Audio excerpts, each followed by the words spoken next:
बाते कमरिया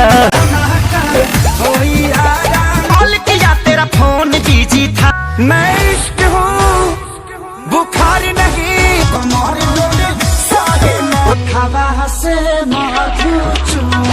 मौका देके देखा कैसे करदा होला घोड़ी में पानी में तो हार चढ़े लागी मोनो कहेला पवन सिंह तोरा का पता है का मछिए से हम तो रंगदार पवन के होई प्रोग्राम नया साल में कोरा में सट के उलट के पलट के मीठा मीठा बाते कमरिया हो।